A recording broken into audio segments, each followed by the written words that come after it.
What's up, guys? Welcome back to the channel. For those of you who don't know, I sound terrible. Yeah, that's right, guys. Sinus drainage going on. My voice, not too happy. I feel fine, but I sound terrible. Anyways, today, got a video just too good not to record regardless of how good or bad I sound. We got a 2020 ZX6R versus a 2020 R6 out there. We're gonna be dyno tuning these things together. This is two friends that came in from Maryland, and we are gonna see what these things are all about. Both of these bikes are crazy nice, good examples of two brand new 600cc bikes. We are gonna see which one makes the most horsepower. I really wanna hear from all the Kawasaki fans and all the Yamaha fans. What are your comments and thoughts on these videos? We pretty much have pretty close to the same mods. Okay, the ZX6, for one, tons of badass carbon fiber work on this thing. He has really put some money into this thing, making it look super nice. And we got a M4 slip-on. Now the muffler box, the big box on the bottom, is gone, but it still has the catalytic converter in the header, which is pretty common with these things. 90% of the people all do these same modifications.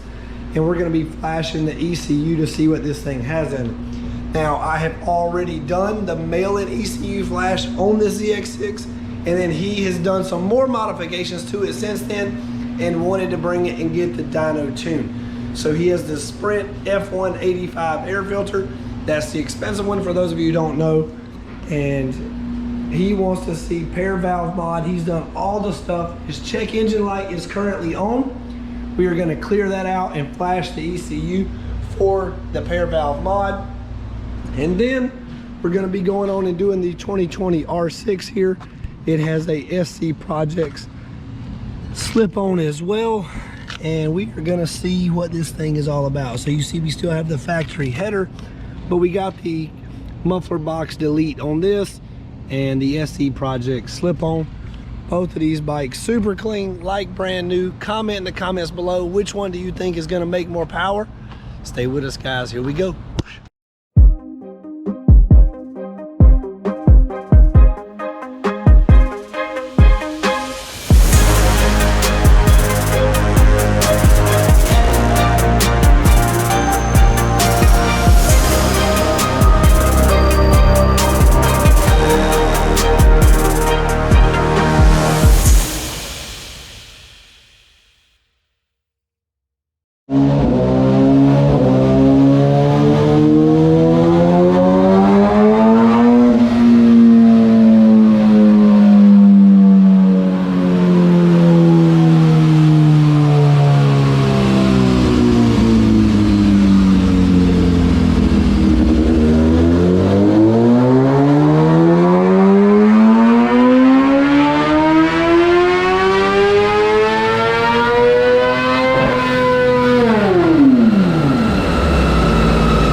Yamaha's up next. What do you think the numbers are from the ZX6? All right, so here we go with the R6.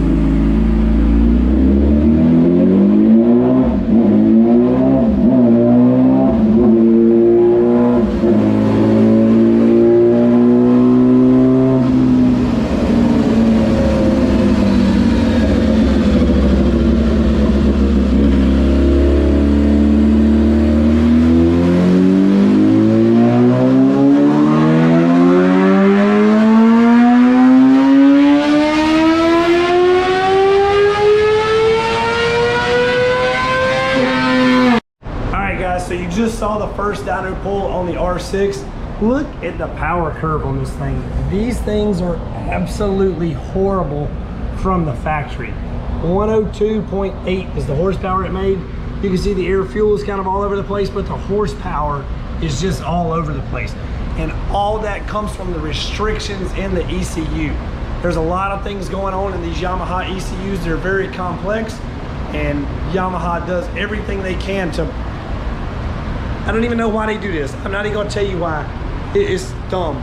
But either way, we're gonna make this thing faster. We're gonna open up the power, and we're gonna smooth out the power as well. So they cruise around super, super lean, meaning not getting enough fuel. All the bikes do it, you know, pretty bad. They all have restrictions. This one here is one of the worst. So anyways, Mike is working now on unplugging the factory O2 sensors. We delete those in the tune, and we're gonna make this thing run, drive much smoother, and make more power. Who do you think's coming out on top? Kawasaki or Yamaha?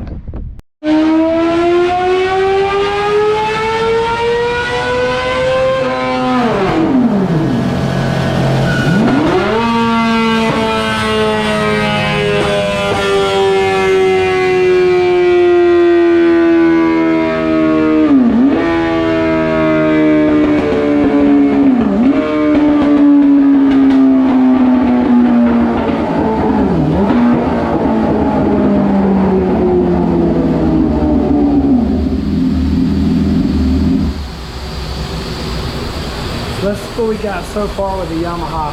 This thing made huge improvements from when we started. 108.77.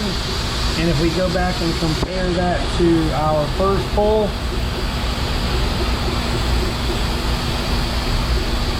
you see the gains we got are huge. Crazy gains from flashing the ECU on this bike. R6s have so much funky stuff going on in the ECU of those things. Huge gains up here. Once we flash that thing, you can see we went from 95 to 105. That's 10 horsepower. On a 600, that is a gigantic difference. And then even here, we went from 94 to 101. So it held about 7 horsepower all the way to redline. So we got the ZX6R and the R6 overlaid, and man, these are some big gains. For only 36 cc's difference, that Kawasaki sure does really shine.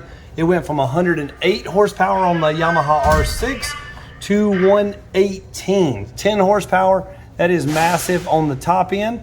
But look here in the mid-range, let's put this in RPMs, around 8,500 RPMs, we have got massive gains. We went from 59 to 73.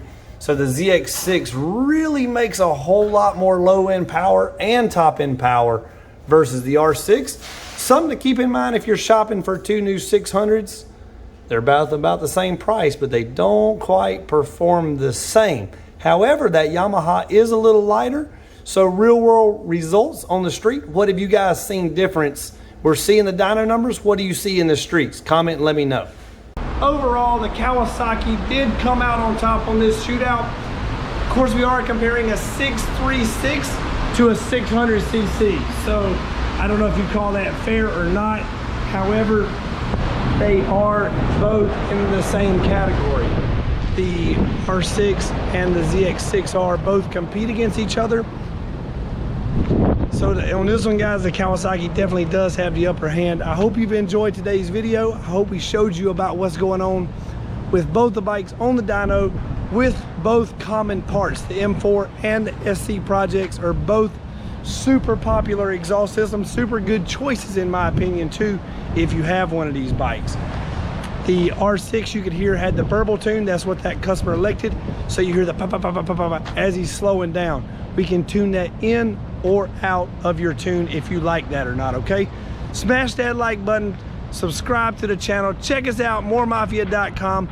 Visit the website if you want to get your ECU Flash on your R6 or ZX6 or CBR, whatever you got, hit us up, mooremafia.com. Thanks for watching, guys. See you next time.